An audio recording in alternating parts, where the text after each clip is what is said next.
Welcome to Greenlit, the Buffalo 8 podcast. I'm your host, Matthew Halderman, and each week we're going to dive into a different piece of content, film and television, and we're going to talk with some of the biggest names in front of and behind the camera as we dive deep into how they were financed, produced, developed, marketed, and the crazy stories behind how many of them got made.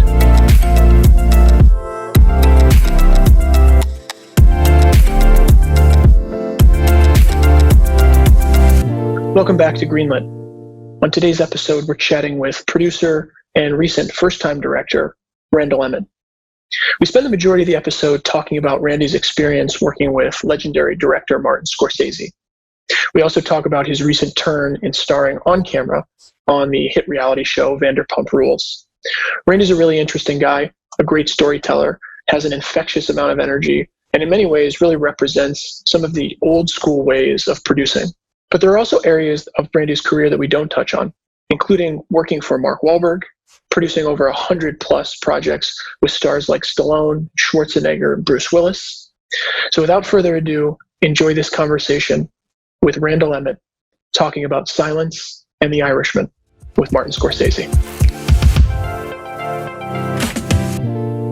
Welcome back to Greenlit. On today's episode, I'm chatting with producer and now director Randall Emmett. So Randy, thanks for taking the time, man. Thanks, buddy. Thanks for having me. Of course. We've made a couple of pictures together over the years, and something tells me a couple more coming up here shortly. But you've made 113 films as a producer online, and I'm sure you're going to tell me it's even more than that at this point because there's more things in the hopper, I'm sure. But I wanted to talk mainly about The Irishman and Silence, and I know those two projects are pretty linked in terms of how they got greenlit. And you're a great storyteller, so I'm guessing I'm not going to be doing very much talking other than saying, how did they get greenlit, Randy? Well, it started like this. You know, everybody dreams of making a movie with Martin Scorsese, including myself. I went to film school in New York City, and obviously Marty, is a topic in any film school or any filmmaker's aspirations. Everybody's inspired by Martin Scorsese. So there was a moment where my agent called me, R.A. Manuel, who represents Marty, and said, that movie Silence I told you about years ago, I said, do you want to do it? And I said, that movie was like $75 million. I can't raise $75 million for this movie. He goes, no, the budget's way less.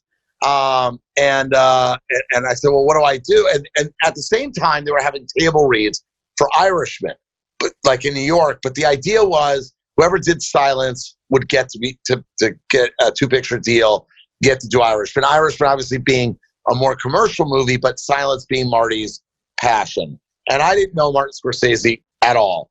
So immediately I said, what do I have to do? He said, get on a plane, go to New York, and tell Marty why you should make this movie. I was like, okay, great.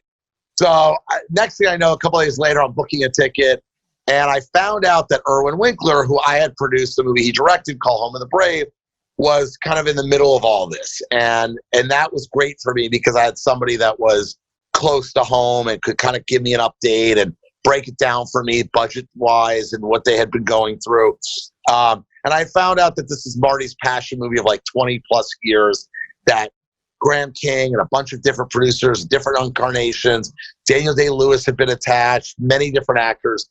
So I was super pumped, and Irishman obviously was like, right in Marty's wheelhouse. So I was like, whatever it takes, I'm going to New York. I'm going to give it everything I got, and I'm just going to, say what I got to say to hopefully get the chance to do this deal. So I landed in New York. I had lunch with Irwin, block from his office, and then we went upstairs.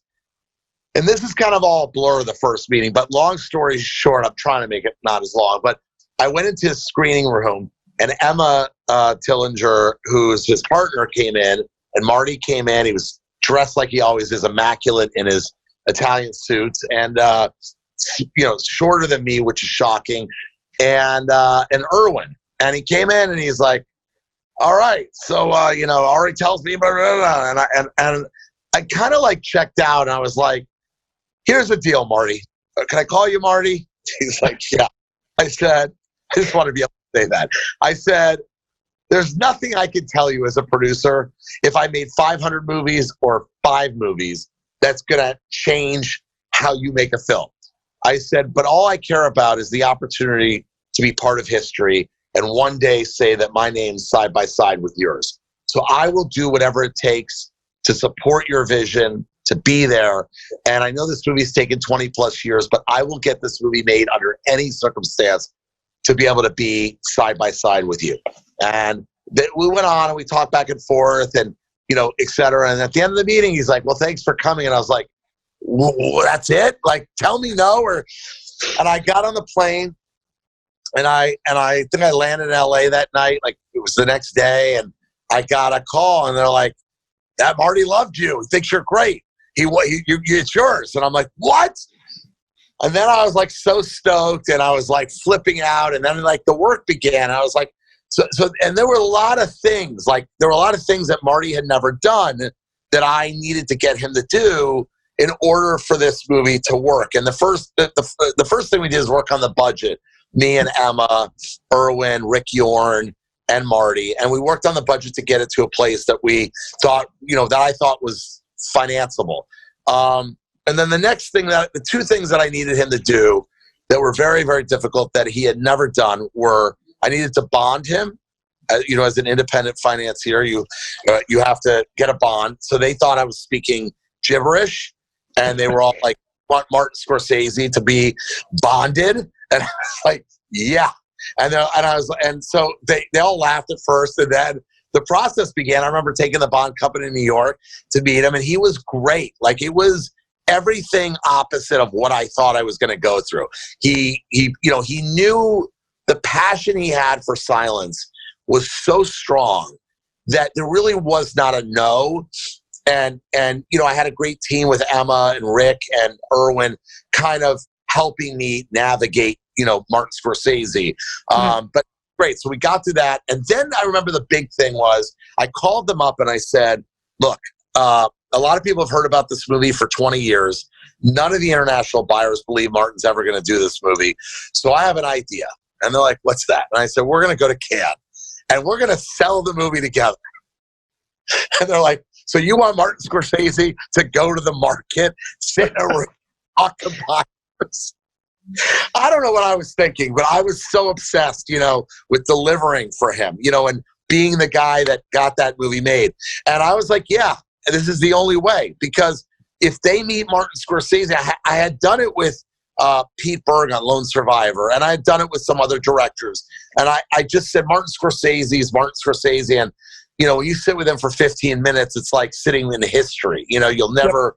So we went to we went to Cannes. We got there like 2 days before, so Marty could adjust to the jet lag. I flew over with him. And I remember getting there. It was so surreal because I usually come 4 days in. I was there like 3 days before. It was like ghost town. And then it started. We did like 3 days straight So backwards. Sorry. I sold the foreign at that point to Len Blavatnik for equity. And then he went and hired Stuart Ford to sell off the foreign. So Stuart led the charge with us over there. And we sat in a room for 10 hours a day. And these buyers came in droves. And it was amazing because, he holds court like a king, and if you're a film, buff like I am, you just, the stories and the whole thing.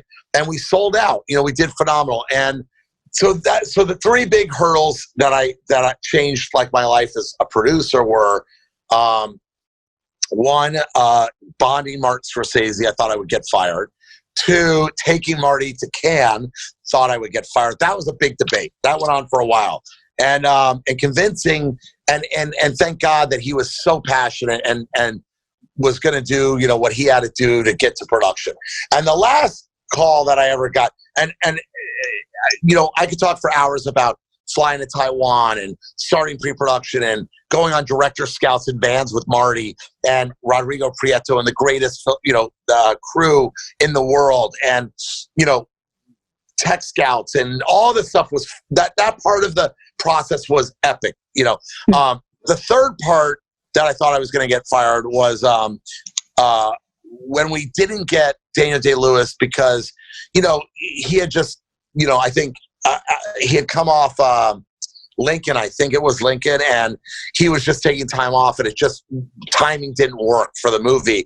And Marty wanted to cast Javier Bardem, and who's the greatest actor that ever lived, and I'd only be so lucky to get him. And I had just said that, for my financing, we need to get somebody who has a little more foreign value. Well, let me back that up so I don't get in trouble. Let's back that up.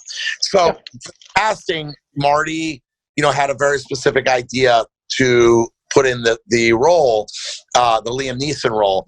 And I felt that if we put this particular actor in that role, that the numbers wouldn't support the vision that Marty wanted. So I called Rick Yorn, and I told everybody this, and they're like, okay, you're going to get back on a plane, and you're going to go back to New York, and you're going to tell Marty this. And I said, what? I said, I'm not. You're going to send me to New York to tell the greatest filmmaker in history who he can cast. And they go, well, it's not really like that. I said, no, it is like that. So I fly to New York. I walk into his flat, and it's his casting director. It's Rick Yorn. It's Emma. It's Erwin. It's me, George. It's like a whole arsenal, and it's Marty. And this was very early on. This is before Cannes, I think. But yeah, before Cannes, I'm almost sure, right after. And Marty goes, so here you have ideas. Now, 3 days before I went there, I called every agent in town, and it's like a producer's dream. Like, I brought up Brad Pitt, George Clooney, Tom, people I will, you would pray to get in the movie. And they all were open, like, oh, Marty, yes, but, and I'm like writing it down. I think I'm being the greatest producer ever. I'm checklisting. I've got 15 movie stars. It's the greatest 3 days of my life. I fly in. It's all quiet in the room. And Marty says, okay, so who are your ideas? And I was like, okay. And I got my paper, and I was like, this person. And he's like, not really right. This person. No, I love him. He's one of my favorite, just not for this. And I'm like, I go 10 names down the list and shot down. I'm sweating. I'm definitely like, it's over. Silence is over. And I get to Liam Neeson, and he has this Marty is very collaborative. Like, even with somebody like me who he never had to be. And Emma used to always say, he really, really opened up to you and was very collaborative through the process, more than she's ever seen with an outside producer. And I got to Liam, and he just looked at me and he said, I like that idea. He goes, I've thought of him, and I'm going to call him. And I got on the plane, and I thought it was over. And by the next day or the day after, he had already had dinner with him. And his agent was driving over to my office to sit in my back room and read the script, because we wouldn't let the script out. And I'm like, I've tried to get Liam Neeson for 5 years at $20 million a movie and got shot down every time. And this taught me that actors, even though you don't really understand the value, when you're, moving into this next level of being a producer, that actors, although everyone wants to work for a paycheck, at the end of the day, if they have the right filmmaker, they'll work for free, and that's what I learned from Marty. Like, the greatest filmmakers out there are the greatest filmmakers for a reason. And Liam signed on, and from there we got Paramount to take the movie out domestically. And then we, went produced the film, and it was just an epic experience of every proportion that you could think of creatively, just watching. I mean, I was in awe. I'd sit on the set next to it. I'm like, listen to him talk to his AD, David Webb, and Rodrigo, and Dante. And it's just like, you're like a fly on the wall. And even though he wants your opinion and you collaborate and he's jokes around, it's still, that this is the great Martin Scorsese. So from there, the movie got done, and then from there, Irishman came up, and I was attached to Irishman via Silence, and I wanted to finance Irishman independently. And then there was an independent version that kind of started a little bit, but the budget, was very large, and no independent truly could have financed that movie, at least in my opinion. And we were lucky that it ended up going to Netflix, and Netflix wrote a gigantic check and supported Marty's vision on every level. And now I get to say I've produced 2 Martin Scorsese movies, and it's like part of nobody can take that away from you, and it's Hollywood history for me. As a guy that went to film school in New York and came up on Scorsese movies. So that's kind of in a nutshell. I'm giving you the cliff notes. I love it. Was the toughest experience of my career. It took me like 2.5 years, to get into that place. It was very, very brutal to sell a movie that isn't right on the nose in terms of international and domestic. Curious, Randy, I didn't intend or prep to ask this question, but you've reinvented yourself in the company and the films you've produced many times over throughout your career. If you made Silence today, you'd have to make it completely differently. I'm guessing the answer is yes. Yeah, I think I'd have to make it differently. I think, first of all, I think a streamer would probably step in. I think I probably would have had an easier time, to be honest. I think we were so new in the streaming world, when we made Silence, and I think today, you have Apple and Hulu and Netflix and Disney Plus. And I mean, there's just so many. And I think today you have a lot more outlet, but yeah, I think the international markets changed dramatically. And I think things would be different for sure. It might be a little easier, might be a little trickier in other parts of it, but I do appreciate that you've noticed, because, I always say this to George, every 5 years, I try to reinvent the company, because otherwise you just go out of business. The international market, at one point in our career when we started, DVD sold through the roof. Another part, foreign sold through the roof. And then parts of foreign sold through the roof. And now streaming, which was kind of looked down at in the beginning of the industry, the beginning of our career. Now streaming is, like equal to any studio, buying a movie, at least in my opinion. Streamers are... Thank God we have streamers today, and thank God there's so much money behind these streamers. So I love to evolve, and I always tell George to last 23 years in this business, you have to evolve. You cannot try to stay the course, of which a lot of people do, unfortunately, and they go out of business. But I think the ones that survive are the ones that are always trying to reinvent themselves. Like, what can we do different? How do we tweak things? What's new in the business that we can try to be part of? And we're always trying to figure that out. Yeah, no, it's a good segue, Randy. Obviously now you're starting to direct. I can't help but think about, and I think you and I had a conversation about this a while back, about having worked with Scorsese and then starting to segue now into directing. Did the experience with Marty influence that? Did you always know you wanted to do that? I know you are really a cinephile, and I think what's crazy is a lot of people probably don't know that about you, that you really do love film and you love film history and you give a shit about filmmakers, but now you're going and actually helming them as a director. And curious if Scorsese had any, I'm sure he did, but was that kernel in your head already? Yeah, it's funny that you kind of hit on all these beats, like cinephile. Like, very few people know that. Like, one of my agents at CA about a week ago, in putting together this next movie that I might direct, he was saying, it's just amazing what a cinephile you are, and very few people know it. And I think that is, unfortunately, as a producer, there's so much business and deal making, and sometimes gets lost in the shuffle, and people try to pigeonhole you in. But the answer to the question is, did I know I was going to direct?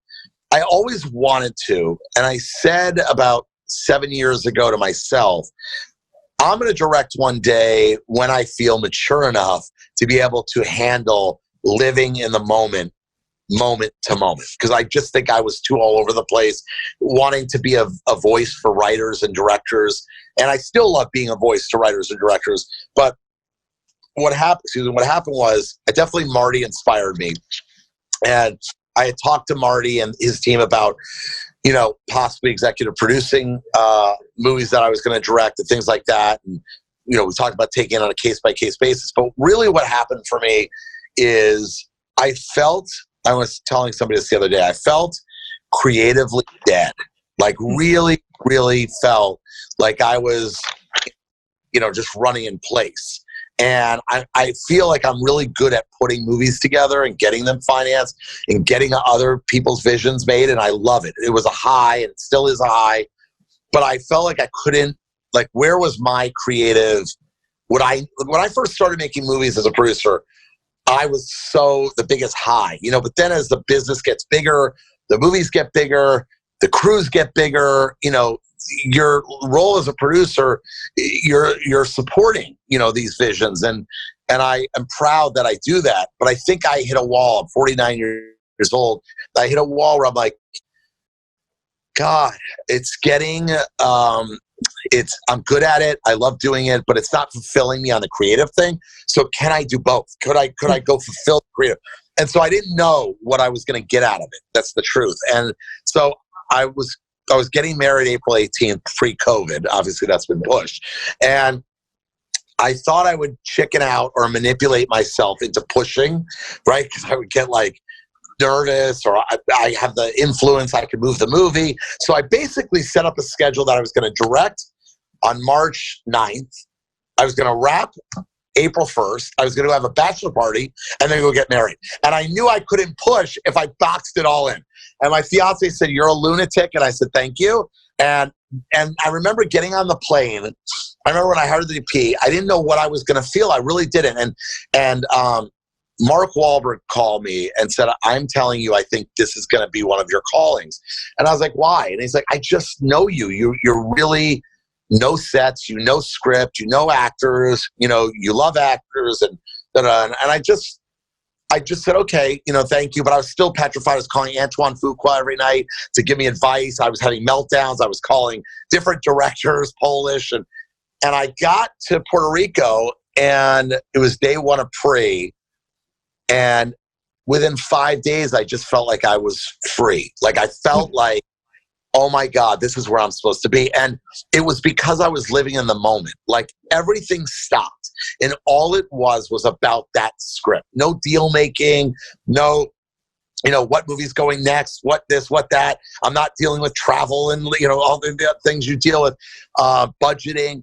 And I just couldn't get enough. And then I was still reserved. I was still nervous because I hadn't started shooting yet. So I was like, okay, well, what if the pre-production process is so fun and I'm on this creative high? The actors get here and they all hate me. Like, what if everybody, Megan Fox, Bruce Willis tells me, "I don't care, 18 movies, I can't stand you." Like, I just got petrified again. And everybody's like, I've never seen, like, they were, the line producer and a lot of the crew were like, "We've never seen a director go back to the same location 7 times and block. You got this." And I was like, this isn't normal. They're like, no. So I know that I was so petrified, that I was so, you know, obsessed with like making sure I had it down. And then the actors got in town and we did our first table read. And it just was like, it kept getting more magical by the minute. And the high was higher. And then day one came and I just walked on that set and I just realized, like, I'm going to produce movies for the rest of my life because I'm really good at it and I love it. I love being a voice for a director and a writer. But this is the high where I get to fulfill. You know, I say directing for me is like, it's I try to equate it like this for me. It's really being true. Like your truth. It's like you can't bullshit. Like if you don't know something in producing, you're like, "Oh, I'll get back to you. I'll call you in a few minutes." You know, directing, the actors look right through your soul. You know, you're sitting on the set, there's 30 people around, and they're like, "Randy, you know, when I come through this story, like 5 days ago, where was I that afternoon?" And I'm like, "You were in Tahiti?" Like, you know, and it's like, and if you don't know, there's something beautiful for me. Like there was a moment in the first 6 days of shooting where, you know, because I knew the script pretty good, but there was a moment where it was like 3 a.m. and we were in the final few takes. I was exhausted and somebody asked me a question about something in the script and I just was like gone and exhausted. And I remember not knowing, I said, "What do I do in this moment? Do I bullshit? Like, do I just kind of like improvise and see if I get it right? Or do I continue my truth?" And that's what I love about directing. And I said to them, "You know what? Just give me a minute. Let me just look at the script first. I just need 1 second." And no big deal. I looked and I go, "Yep, I was right about what I thought. Yes, you're right. I'm right." And there was no big deal. It was just this creative moment. And I really love pushing the actors in scenes and seeing them do things and tweaking things and pushing them and getting performances that you see in your head. And they're so talented. And it's just, it really, for me, I couldn't get enough of every moment. And I'm so excited to continue doing it. And if I could do a couple movies a year directing and the rest, producing, that would be the dream because, but yeah, I mean, all the directors have inspired me. I've seen the worst of the worst. I've been in really bad, sets with directors that, don't want to listen or just, whatever it may be, early on in my career. And I've seen the greatest, directors in the world, and I'm inspired by them and in awe of them. And I just try to take everything I've learned from the 100+ movies I've done and try to put it out there as a director. But I think for me, directing allows me to stand still, stop moving, and just really be truthful in those moments and try to create and be an artist, which is why I got into the movie business. I didn't get it. I still look at myself as, this nerdy kid from Miami that went to performing arts high school and was in the arts hall. I don't see myself as anything but that. So directing puts me right back in kind of like this safe space of like, I'm with other artists and we're all a little awkward but we're trying to create really cool and special moments. So that's it. It's great. Well, it's funny. You say you don't see yourself any other way than that. But obviously, I've been in this business about 10 years and worked with you now for the last few of them. Before I had worked with you, my perspective of you was much more. You had worked with big movie stars for a long time. You made big action movies and genre movies, and you had a life that was fairly showman producership, like Jerry Weintraub, or sort of old school studio type producer. You may want to answer this, or you may say, Matthew, I don't want to answer it and edit this out. But you're now actually living your life more in the spotlight with the whole Vanderpump Rules and the Lala Kent of it. I feel like for you, it's a good extension of, obviously, forgetting about the relationship of it, but it feels like it's, again, another part of you and the reinvention of yourself as a producer. I know you're not, you had commented to me not loving being in front of the camera. Do you feel that way still? Is it something that's not natural to you? I mean, I fought it for 4 years. They asked me to appear for 4 years. I said, no chance ever. And then, not appearing, they would talk about me on the show because I'm Lala's fiance. And, they would say things that I couldn't, if you don't see somebody, sometimes you make assumptions or whatever. So we decided, she had been asking me for many years. And finally I decided that I would support her career because she supports mine. I go away or have to be in the office all the time, whatever it is. So I said, I understand that it's getting awkward that I'm not there with you. So I had a conversation with the producers. I said, look, I can't do this full time, but I'll show up a few times and, with Lala, et cetera. I was uncomfortable when I first did it, talking about movies, I could do that for a year, but having 3 cameras and a crew and I have to be like the person in the scene, it's very awkward. But I'd say by the end of the summer, the end of filming, after I'd done it like 15, 16 times, I was comfortable. Lala's a pro, and so it was easy because I was my partner. But I don't know if I'll ever say that, like, I love it. I don't ever see me going, God, I really want more of this. But I think you're right. Being with somebody who's on television or who's a personality of any sort, I didn't know going into the relationship that I would ever be talked about on any level. Like I thought, I'm dating I'm dating a girl who's on a reality show. They don't care about me. I'm a movie producer. She's a reality star. And then all of a sudden within like a month, there are articles, Randall Emmett, and I'm like, what is good? She'll tell you, probably for the first year I thought I had to go to therapy. I mean, I was going to my therapist, excuse me, and there's nothing wrong with therapy. I like therapy, clearly. But but like I would go to my therapist and say I'm having a meltdown. Like, I'm not okay. They're writing about me. I don't know why. It's not always nice, and this is crazy. I know you get paranoid because you have kids, and you're like thinking, oh my God, they're going to Google one day, and how do I explain all this craziness? And so, it took me, Lala was like really helpful. She's like, babe, it's just you. I had a crossroad. I had a moment to say, do I want to be in this world and step out, or is the person I'm in love with, worth it? And I was, I'm in love with my partner. Clearly, we're getting married. And so that was never an option for me. Like, leaving was never an option. So I just had, I just had to get used to it. And it took me some work and some time with a therapist, and also Lala, saying to me, babe, this is not the real world. Like, whatever's written, whatever they say, doesn't matter. Like, you and I love each other. We're a couple, and you just got to know that. And after about a year, maybe a year and a half, maybe plus, let's say, I would say, by the time 2 years was in, I didn't care anymore. I just know that this is part of it, of her life. This is what comes with her life. And look, there are a lot of pluses of her being on television. They send you free shit. Hey, I never got a free thing in my life, so I paid for everything. So that's fun. And you go to a hotel on vacation, and they give you all types of things, and they upgrade you to big suites, and I'm not paying, and I'm like, okay, and so the pluses were fun. And at the end of the day, I feel like a healthy relationship is one that supports each other's careers. I support her. You don't have a choice when your partner is a working, successful personality. And I'm proud of her that she makes the money that she does and works as hard as she does, and she supports my career. So, there really wasn't a question. It was more just get an adjustment period. And the adjustment period was very, very tough for me.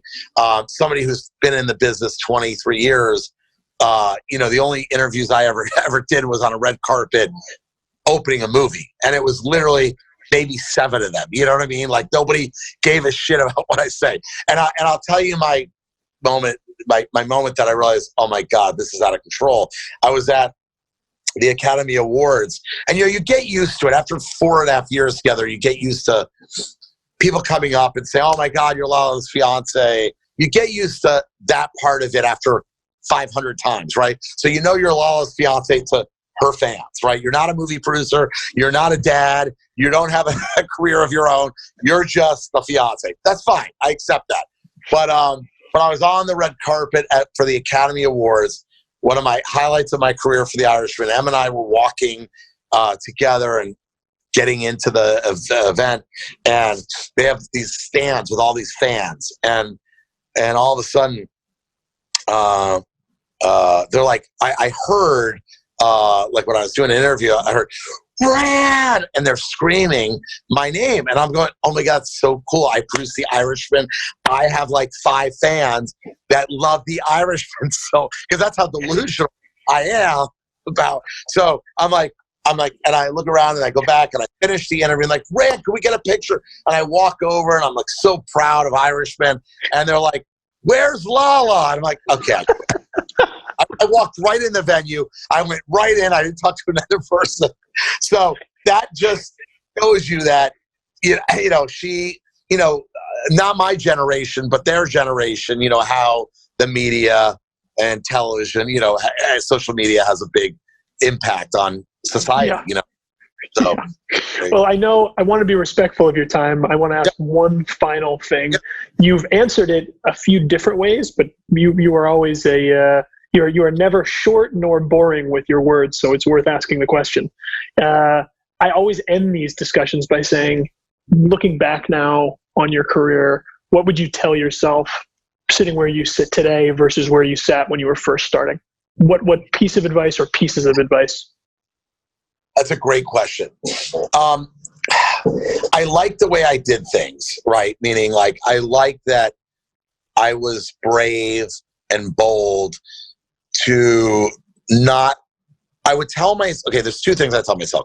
One, I could tell myself the same thing I told myself then, which is don't let people tell me I can't do things, which I did, which I, in my mind, when people say, you know, quiet down, or you're not doing it the right way, or you need to be more polished, or whatever that, I'm proud of myself. But the one piece of advice I would give my younger self, which I was not good at, which I feel I've mastered in my older age, would be to listen more. I wasn't the best listener, you know, from like 20, remember I got thrusted in to producing at like 27, 28. And I would say up until about when I had kids, you know, in my early 40s, I really just didn't listen great. And today I try to listen more than I speak when I'm sitting with people, so that I can hear, because I feel like I'm smarter that way. And I think that a lot of young people, and specifically my younger self, I had a lot to say. And sometimes it was, you know, it just, I should have been listening more, because I was around some incredibly talented, wiser, smarter, more successful people. And I think if I would have listened a little more, I probably would have learned a little more in my younger self. And, you know, today I'm doing much more of that.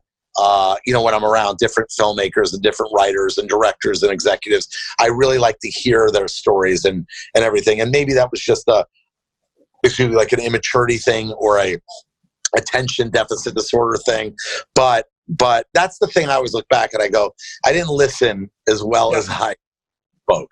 So yeah. Got it. No, Randy, I really, really appreciate it, man. Thank you for taking the time. And I know we're catching up on the other side of the COVID tunnel and getting things back into production. I'm looking forward to it. Thanks, Matthew. Thank you, dude. Really appreciate it. All right, buddy. Thank you all for listening to another episode of Greenlit, the Buffalo 8 podcast. For financing questions, feel free to contact us at Bondit Media Capital at info@bondit.us. For production, development, and distribution questions, feel free to contact us at Buffalo 8. info@buffalo8.com. We'd love to hear from you and hope you'll continue listening to the podcast episodes ahead.